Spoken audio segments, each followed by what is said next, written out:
After arriving in Washington, D.C., a friend recommended that I park at the Ronald Reagan Building and International Trade Center. The building offers underground parking which travels multiple levels underground. And ironically, the parking deck being near capacity that day, the only space that I could find was in a dark, tight section of the parking deck called Egypt. No, seriously, it was called Egypt. No doubt a sign of things to come. And so after emerging from the depths of the Ronald Reagan Building like a confused groundhog, I walked down 14th Street to the National Museum of African American History and Culture. Now, just an FYI, per its website, it reads, "The National Museum of African American History and Culture is the only national museum devoted exclusively to the documentation of African American life, history, and culture. It was established by an act of Congress in 2003, following decades of efforts to promote and highlight the contributions of African Americans. To date, the museum has collected more than 40,000 artifacts and nearly 100,000 individuals have become members. The museum opened to the public on September 24th, 2016 as the 19th Museum of the Smithsonian Institute." Now, when walking towards the museum, I noticed that the building's strange ethnic shape stands out from its heavily Greek and Roman influenced neighboring buildings. And then upon reaching the museum, which starts at the bottom floor, I was impressed, as I'm sure others were, at its scale and grandeur, which was built at a total cost of $540 million.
There you have it, the complete summary of the African American history, captured in a national museum, starting from slavery to emancipation to Reconstruction, all the way up to today, and wrapped in a beautiful $540 million edifice.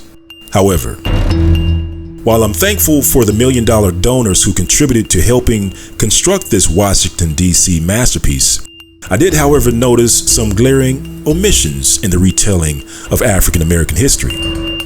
For example, how can we retell the history of the transatlantic slave trade without even mentioning and reading the actual Portuguese law which started the transatlantic slave trade, called the Manuelian Ordinances? A copy of these transatlantic slave trade laws can be found in the Portuguese National Archives. And if it's important enough to store in the Portuguese National Archives, well, shouldn't it be important enough to display in the National African American Museum? Or perhaps there's something there that they don't want you to see. Something that's arguably the greatest revelation of modern times. You see, the specific Portuguese Manuelian Ordinance stored in the National Archives, which govern the transatlantic slave trade, is located in Book 5, Title 112. And this law, written before slaves were shipped from Africa in 1518, would later be enforced March 15th, 1518 by King Emmanuel's authorization and executioner Captain Benayah Gomez, who was given authority to order all the Jews who had fled to West Africa from Portugal and Spain without the king's permission, ordered to return to Portugal or be hunted by manhunters, brought before Portuguese authorities in West Africa, and that would be in Elmina, Sao Tome, and Angola, and to be sold as slaves. Now, not only did the Portuguese king send Benayah Gomez to entice African chiefs to hunt, capture, and enslave outlaw Jews, he also authorized, for the very first time, the procuring, the purchasing, and shipping of slaves from the west coast of Africa.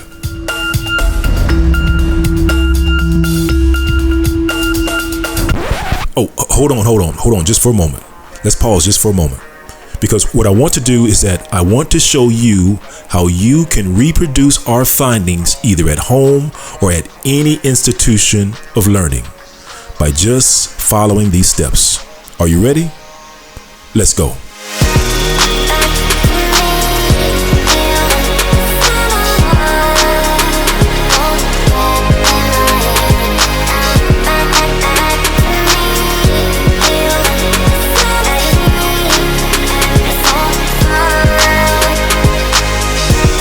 Step 1.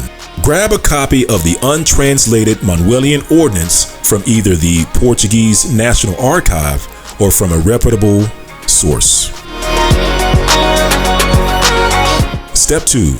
Find someone that's fluent in ancient Portuguese language. Not modern Portuguese language, but ancient Portuguese language. Why? Because there is a difference.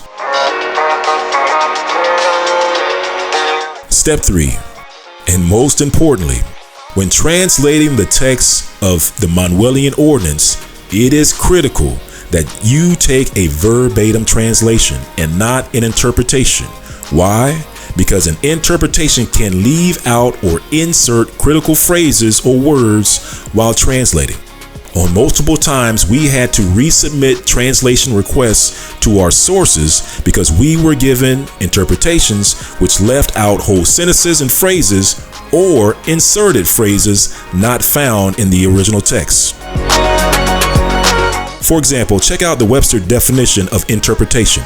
And let's read the second definition on the screen. And it says, a particular adaptation or version of a work, method, or style. Or number 3 reads, a teaching technique that combines factual with stimulating explanatory information. We don't want the combined information, family. We want the word-for-word translation, and that is called verbatim. So check out the Webster definition of verbatim, which reads, in the exact words or word for word. This is what we want, family, when we do these translations. We want the exact words, word for word. All right. And then the last thing that you'll need in order to reproduce our findings is step 4, and it reads, use multiple translation sources if possible. It's always good to have multiple sources saying the same thing. Okay. All right. And so if you follow these steps, you should be able to reproduce our findings and confirm that this is indeed arguably the greatest discovery in modern times for the so-called African American. Now, where were we? Oh yeah, beautiful $540 million African American Museum, missing critical events and documents such as the actual Portuguese law governing slavery. And with that, let's take a look at some additional exhibits from the museum to see what else is missing from its depiction of African American history.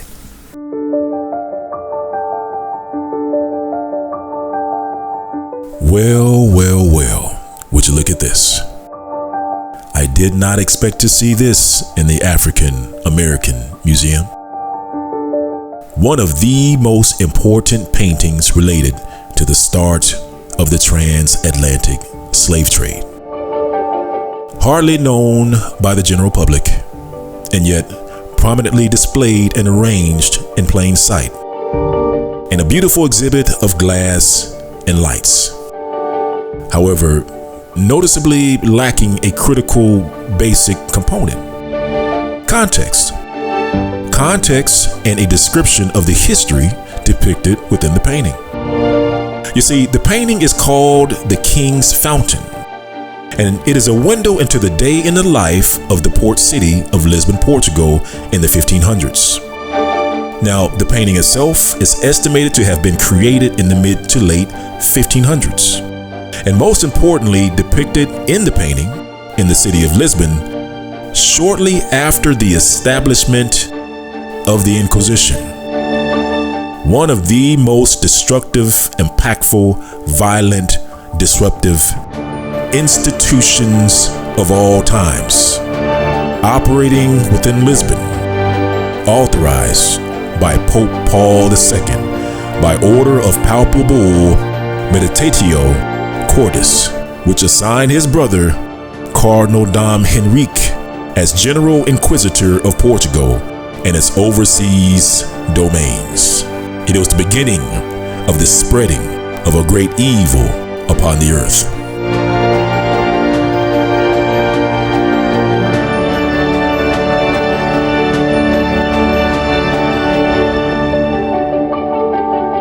The painting captures and illustrates the execution of the barbarous acts of the kings of Portugal and the Inquisition upon the Israelite population of Lisbon, Portugal, less than 10 years before the start of the transatlantic slave trade by the countries who started the transatlantic slave trade.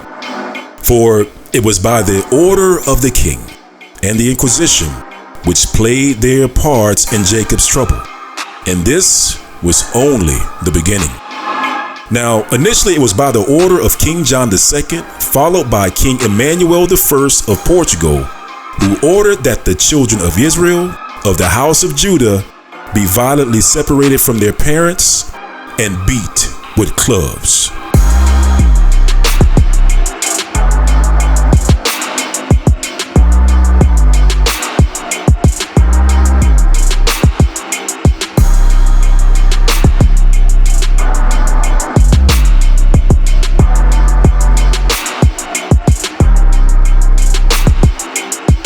Now notice on the painting of Lisbon, you'll see an officer armed with a club, with two officers dragging away the child with presumably the mother following close behind.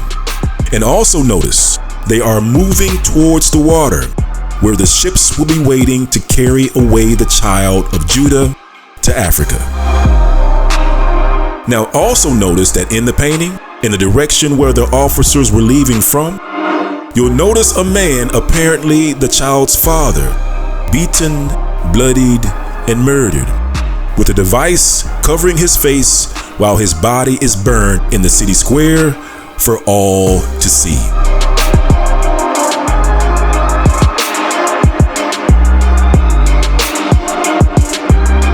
And if you ever wondered, how do you create a people who do not know who they are or know their history? Well, the answer is simple. It's captured in this painting. You separate them from their parent, put them on board of a ship, and steal them away to the west coast of Africa.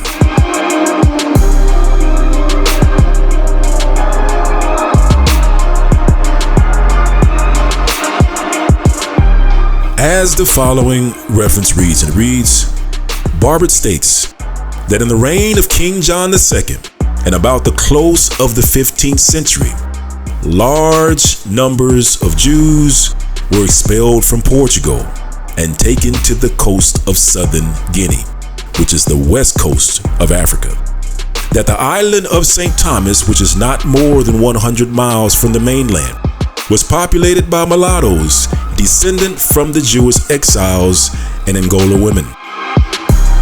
And the next reference reads, the first design of settling there was in the year 1486, but perceiving how many perished in the attempt, and that they could better agree with that of the continent on the coast of Guinea, it was resolved by King John II of Portugal that all the Jews within his dominion, which were vastly numerous, should be obliged to receive baptism, or upon refusal, be transported to the coast of Guinea, where the Portuguese had already several considerable settlements and a good trade, considering the time since its first discovery.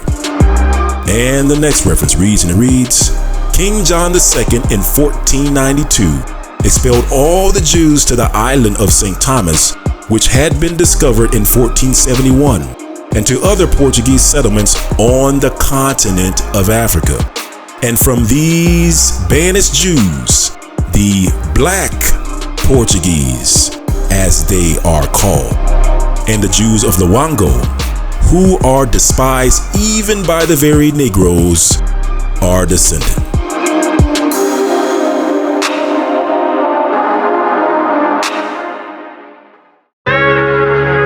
Look, I know it's a lot.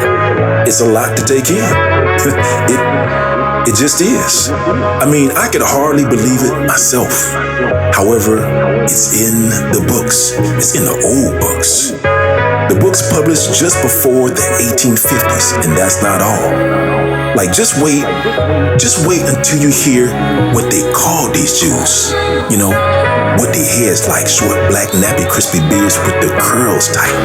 Like, these are the descriptions of the sons of Judah in Spain and Portugal just before the start of the transatlantic slave trade. City, city, city, as he cleared his throat, the king said what he said, them dirty brews, they just gotta go.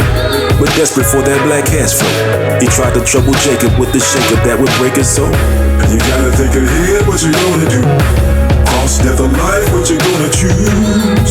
Yeah, with their heads like short, black, nappy, crispy beards with their curls tight. It's a vulgar error that these Jews are all black, middle-sized, good features, the skin somewhat black.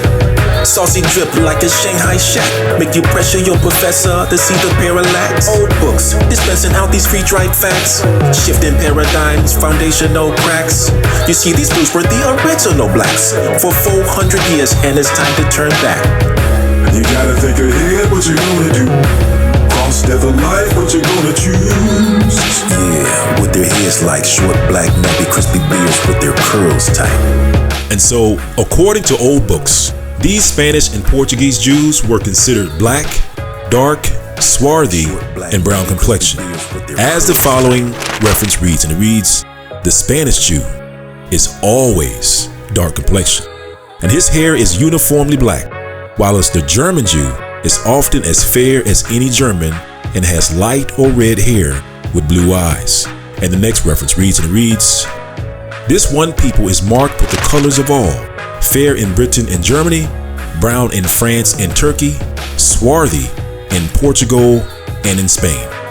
And the next reference reads, he was of a middle size. He had good features in his face, the skin somewhat black, black curly hair, long eyebrows, and of the same color, so that one might easily know by his looks that he was descendant from Portuguese Jews. And the next reference reads, a tall, thin, very black man, like a Spaniard or Jew, about 50 years old. And the next reference reads, "'Tis also a vulgar error that the Jews are all black. For this is only true of the Portuguese Jews, who marrying always among one another, beget children like themselves, and consequently the swarthiness of their complexion is entailed upon their whole race, even in the northern regions." And the next reference reads, "Lips very full, mouth projecting, chin small, and the whole physiognomy, when swarthy, as it often is, has an African look."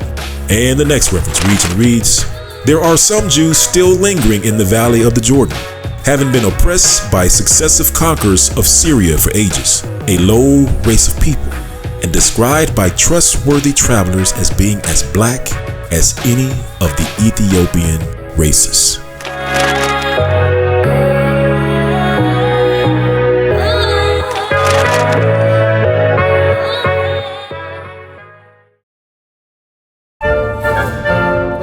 All right, well, as you can see, Spanish and Portuguese Jews are black.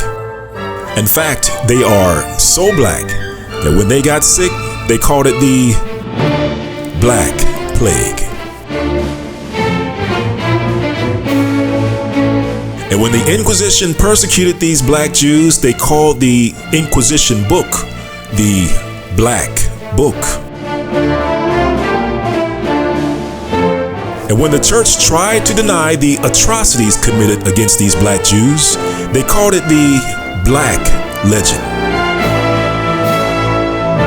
And then when they came up with a nickname for the Jews of Spain and Portugal, they called them the Black Portuguese or the Negro Portuguese. And when scientists looked at the skulls of black Portuguese, they called them dolichocephalic, which is the skull of the black man. And in fact, some of the sons of the house of Judah of Spain and Portugal gave themselves the Spanish last name of black. That's right, the sons of King David took on the last name of Negro. As the following reference reads, the Spanish Jews are the true descendants from the tribe of Judah and the royal house of David, and were settled in Spain from the time of the captivity of the first temple by Nebuchadnezzar. And the next reference reads, the Spanish Jews maintain that they had been transported hither after the destruction of the temple by the Babylonian conqueror Nebuchadnezzar. Certain Jewish families, the Ibn Dauds and the Abarbanels, boast descent from the royal house of David, and maintain that their ancestors have been settled since time immemorial, partly in the district of Lucena and partly in the environs of Toledo and Seville.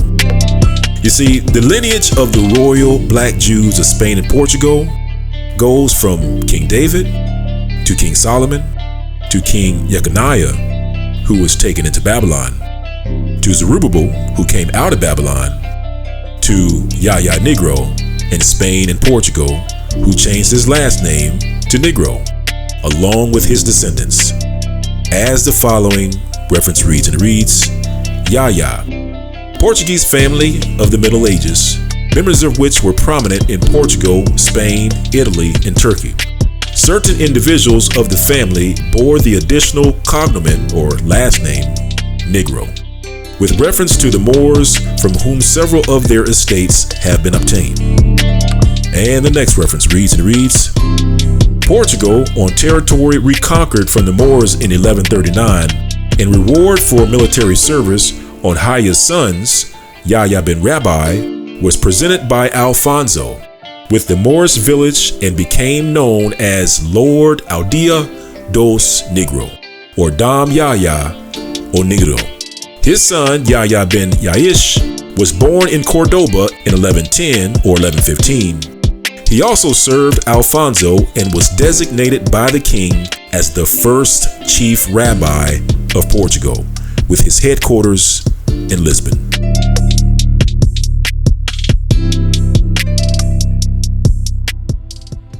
And so you have to wonder, why doesn't the $540 million African American Museum, at the very least, mention a place in Portugal called the Village of the Negroes, populated by a people called Negroes, who had last names of Negroes, who had dark skin and skulls of Negroes, and hair like Negroes, and shipped to the west coast of Africa to the exact same places where the transatlantic slave trade would start from less than 10 years later.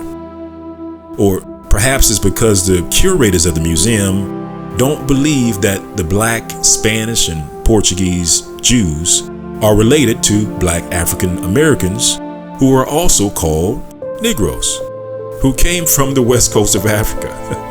You see, many of so-called African Americans today have the exact same names as many Spanish and Portuguese Jews, and they don't even know it.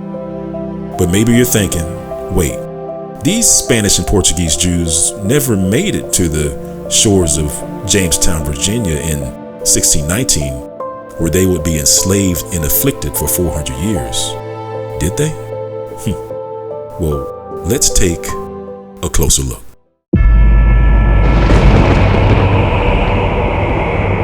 The Treasurer, a ship that slipped through the dark waters of the Atlantic Ocean in January of 1619 and headed towards the Bermuda Island, a conspicuous colonial vessel hidden among the tall, long shadows of the Caribbean Sea, where she would sit and wait and be joined by another hunter, a Dutch man of war.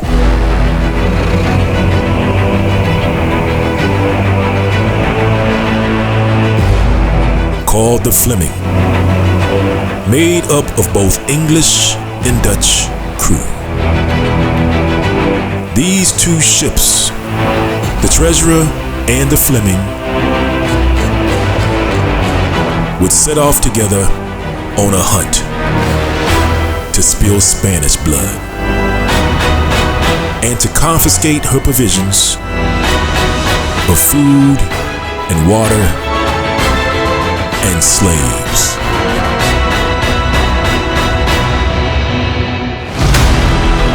They scanned the horizon until the San Juan Bautista came into view. They emerged from the fog.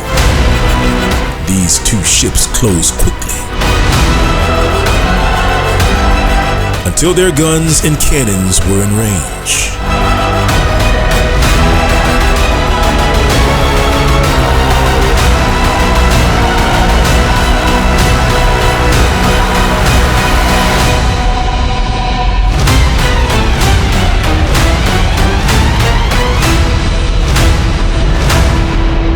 Unfortunately, a veil of secrecy hid the details of what happened that fateful day. For you see, what transpired was clandestine, illegal, and straight piracy. And these two ships, the Treasurer and the Fleming, would soon discover the magnitude of their brazen acts. And as they turned and made their way back to Jamestown, Virginia, both ships had payloads of Negro slaves. Now, the Fleming would arrive first, just outside of Jamestown, Virginia, at Point Comfort, for she reached the port just a few days ahead of the Treasurer, where she would unload her now infamous 20 and odd Negroes.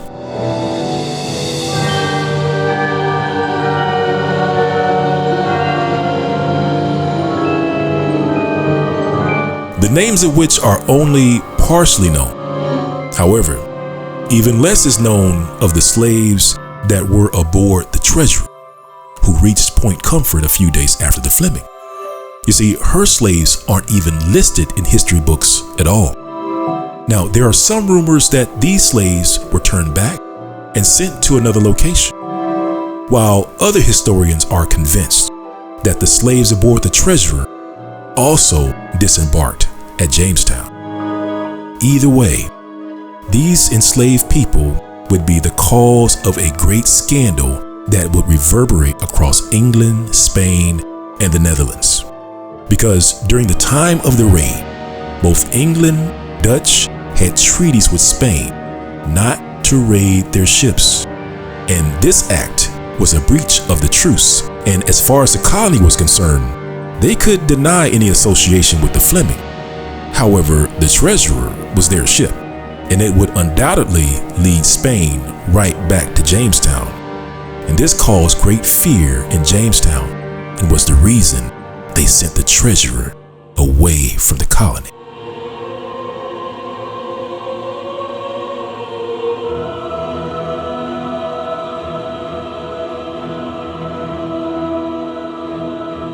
However, what do we know about the 20 and odd Negroes that were aboard the Fleming that did disembark at Jamestown, Virginia? What were their names and who were they?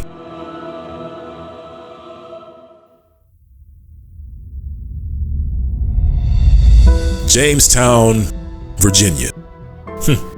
James, derived from the name Jacob. In other words, Jamestown, Virginia actually means Jacob's Town. And in this town of Jacob, we witnessed the arrival of 20 and odd Negroes in the fall of 1619.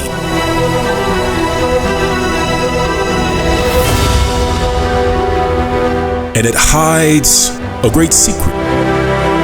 You see, we know that these slaves were originally carried aboard a Spanish ship called the San Juan Bautista.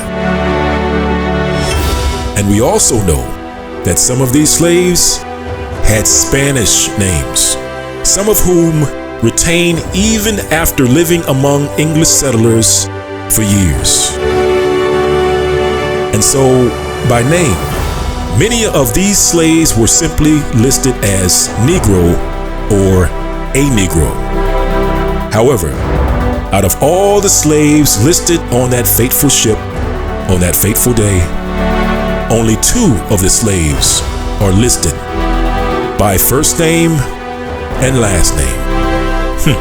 Spanish first names and last name. Referred to as the first black settlers of Jamestown, Virginia. And their names were Anthony and Isabella Negro, as in Yahya Negro, the sons of King Dawid, who lived in Spain and Portugal, landed in Jacobstown in 1619, where they would be enslaved and persecuted for 400 years. Wait, what? It couldn't be. You mean to tell me that it's been there the whole time, right in front of our faces?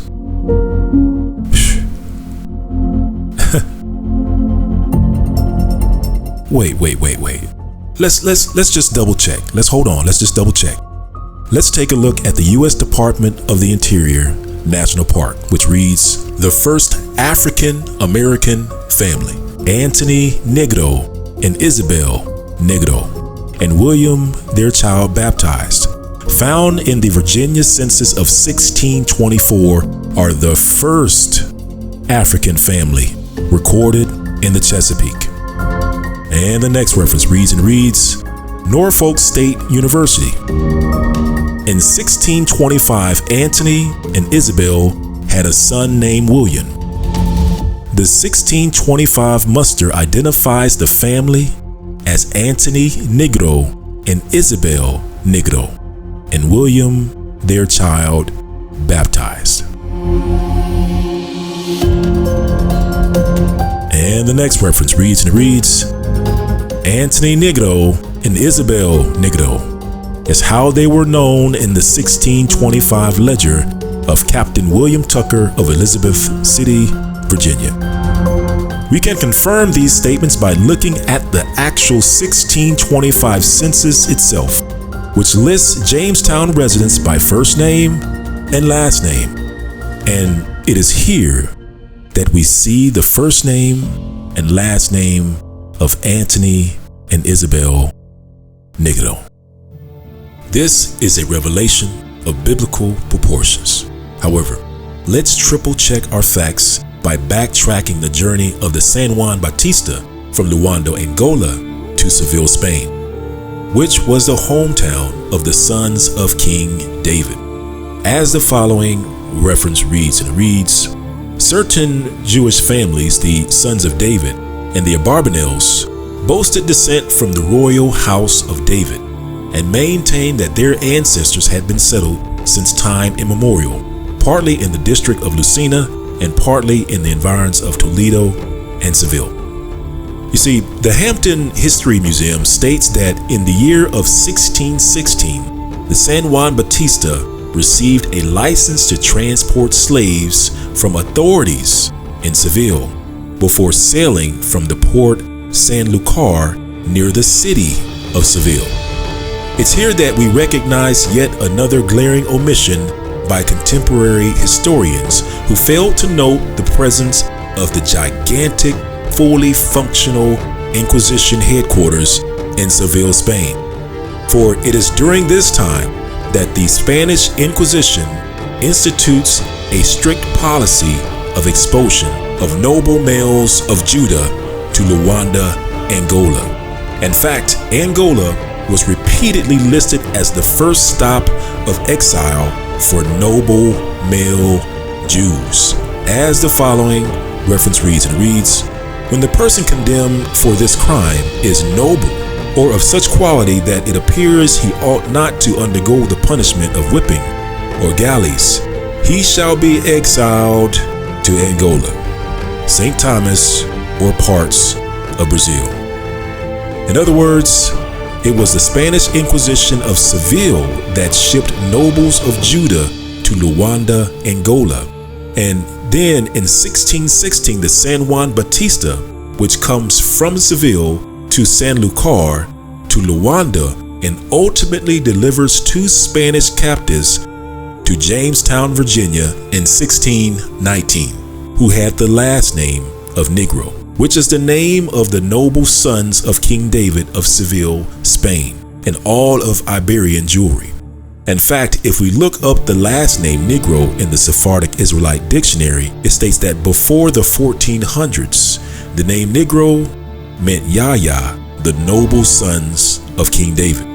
This is only one part of the reason why the year 1619 marks the beginning of the 400-year prophesied captivity and persecution, which leads us to a critical requirement of the 400-year prophecy, missed by many, and it has to do with the time of the king.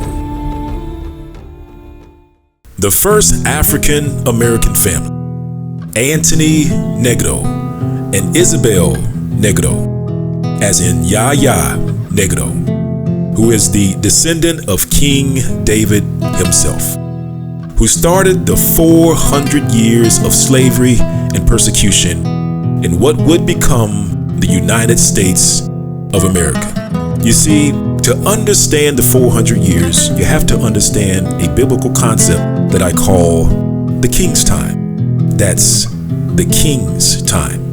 So throughout scripture, whenever the Most High would render judgment against a nation, he would render it according to that nation's king. You see, when it comes to nations, the Most High Father deals with kings, king to king. He is an Elohim of order. For example, when the Most High rendered judgment against Egypt, he did what? He dealt directly with Pharaoh, king of Egypt. When the Egyptian army was judged before the eyes of Israel, it was Pharaoh himself, along with his army, that was swallowed up by the Red Sea. It was the king's time. And when the Most High Yah rendered judgment against Assyria, he dealt directly with the king of Assyria, king to king. Isaiah chapter 10, verse 12 reads, "Wherefore it shall come to pass that when Yahuwah has performed his whole work upon Mount Zion on Jerusalem, I will punish the fruit of the stout heart of the king of Assyria and the glory of his high looks." Another example can be found with King Belshazzar, king of the Chaldeans. After the Most High wrote the following words on the wall before the face of the king, and shortly thereafter, the king was slain and his nation was conquered. King to king. Daniel chapter 5, verse 25 reads, "And this is the writing that was written, Mene, Mene, Tekel Upharsin. This is the interpretation of the thing. Mene, Yahuwah has numbered thy kingdom and finished it. And in that night was Belshazzar, the king of the Chaldeans, slain. And Darius the Median took the kingdom, being about 62 years old." Yet another example can be found with the king of Babylon, King Nebuchadnezzar, who was also removed by the Most High Yah, and his kingdom removed. Again, king to king. Daniel chapter 4, verse 30 reads, "The king spake and said, Is not the great Babylon that I have built for the house of the kingdom by the might of my power and for the honor of my majesty? While the word was in the king's mouth, there fell a voice from heaven saying, O King Nebuchadnezzar, to thee it is spoken, the kingdom is departed from thee, and they shall drive thee from men, and thy dwelling shall be with the beasts of the field, and they shall make thee to eat grass with oxen, and 7 times shall pass over thee, until thou know that the Most High Yah ruleth in the kingdom of men, and giveth it to whomever he will." You see, not only does the Most High Yah deal with kings when rendering judgment against the enemies of Israel, the Most High Yah also deals with Israel's king when rendering judgment against the nation of Israel or the nation of Judah. Again, king to king. For example, when the northern kingdom of Israel went into captivity, we once again see the Most High Yah first dealing directly with the king of Israel, king to king. 2 Kings chapter 17, verse 4 reads, "And the king of Assyria found conspiracy in Hosea, for he had sent messengers to So, king of Egypt, and brought no present to the king of Assyria, as he had done year by year. Therefore, the king of Assyria shut him up and bound him in prison."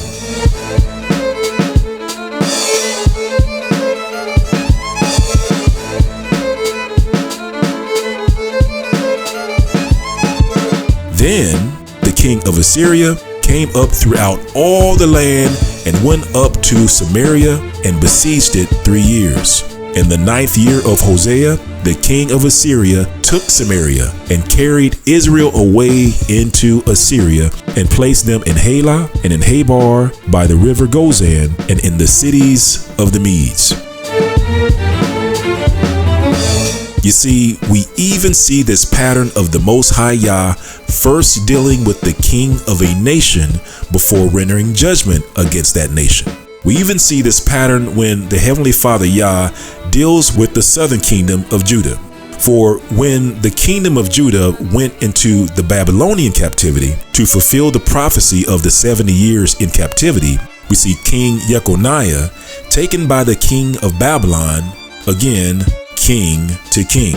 In other words, the time of Judah's captivity is marked by the captivity of the king. Jeremiah chapter 27, verse 19 reads, "For thus says Yahuwah of hosts concerning the pillars, and concerning the sea, and concerning the bases, and concerning the residue of the vessels that remain in the city, which Nebuchadnezzar king of Babylon took not, when he carried away Jeconiah son of Jehoiakim king of Judah from Jerusalem to Babylon."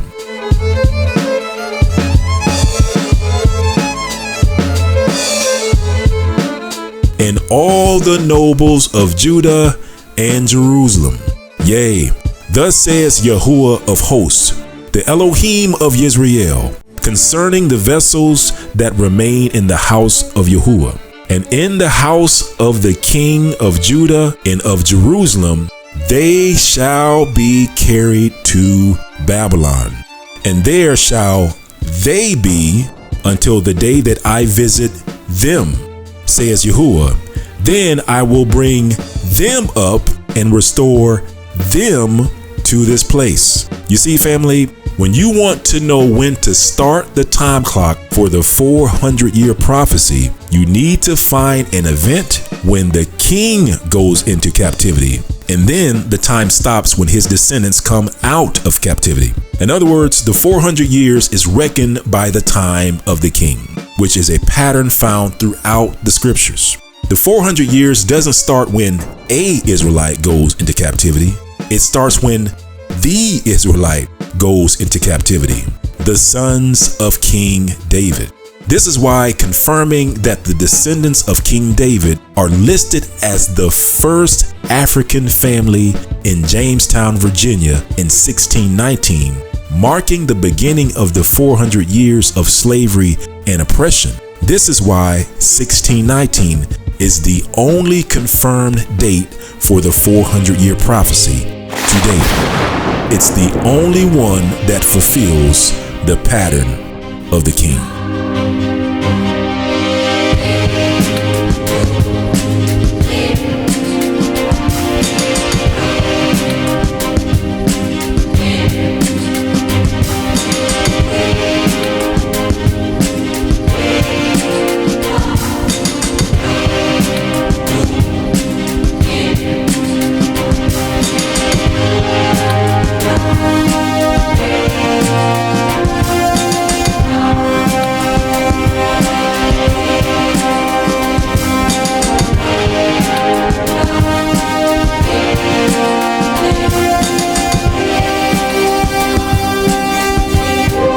And with that, now you know the truth about 1619 and the landing of Antony and Isabel Nigdo, the Nigdos who are the descendants of King David. And so if you like this documentary, please like and share this video, and click on the subscribe button if you're not already subscribed to this channel. Also, if you want to support this channel, you can donate via YouTube Super Sticker or donate via the donation link found in the description of this video. Your donations are greatly appreciated. And so with that, family, stay blessed, Israel. See you next time, and shalom.